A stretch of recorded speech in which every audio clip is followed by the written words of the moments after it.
In today's weekly recap, we're going to look at PSA's new grade and sell special and how it can save you money, but also some red flags that it presents. And we're going to check out some upcoming set releases because it's that time of year. But first, here's your intro.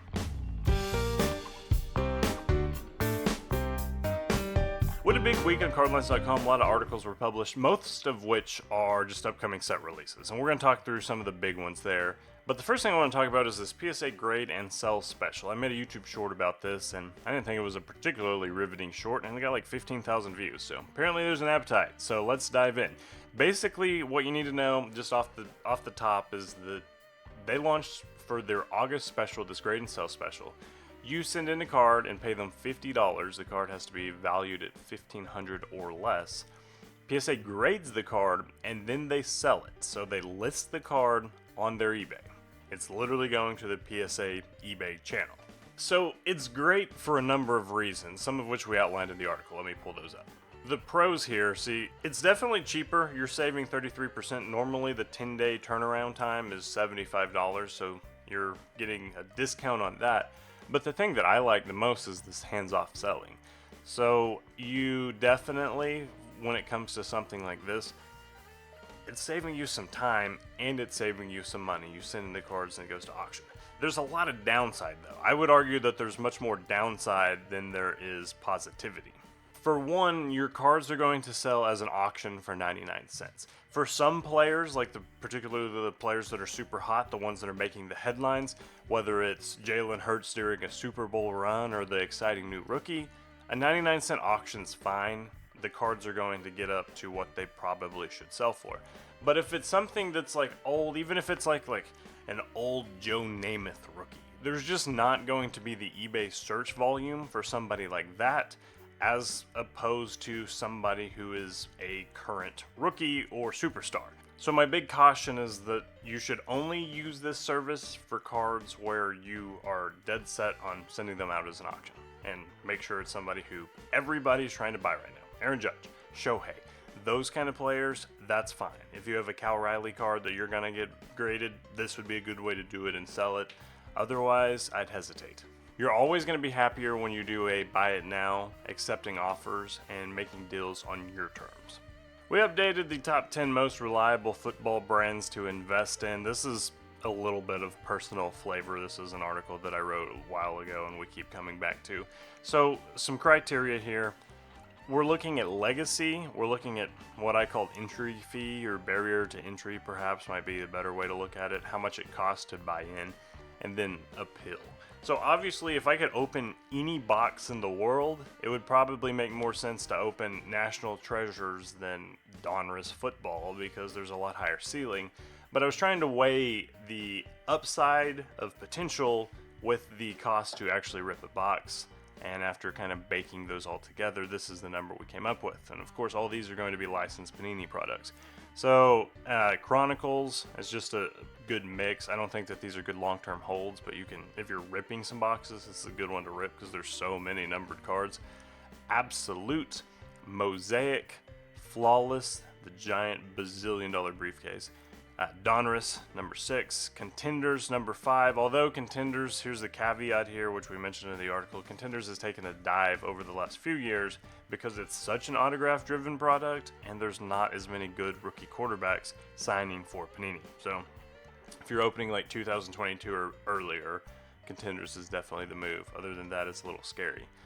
Select is number 4. Number 3 is National Treasures. Number 2 is Donruss Optic, which is my personal favorite brand, but I know the general consensus views Prism as the number 1 brand. So that's my ranking. I would encourage you to go check out this list and see what you think, if I missed anything. Top Scrum Sapphire is coming up. This is a pretty expensive one that is an online exclusive.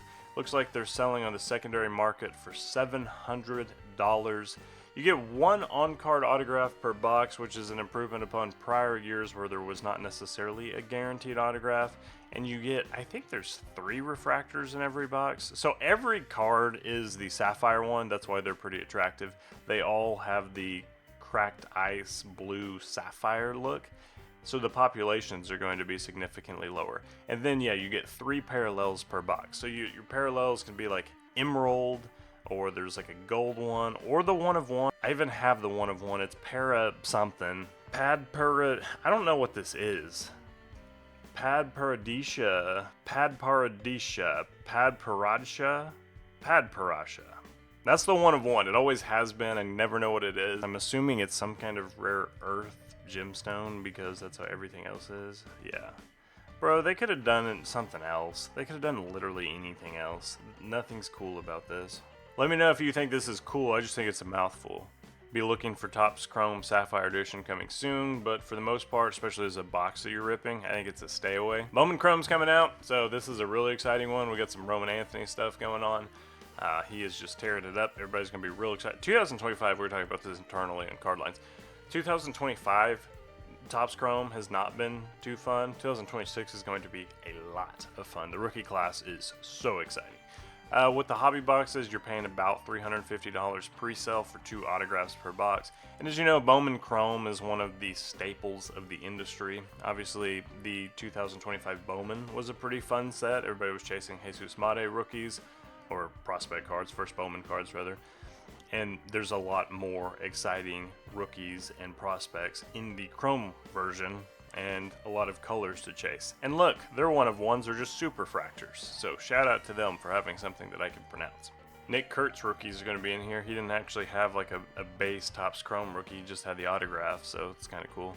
And then their Red Shield rookies are going to be back once again, so these are the ones that if you hold them for the lifetime of the player of his career, based on accomplishments, you can win credit for Fanatics.com. They don't sell for as much as you would think, but I mean, they're so cool.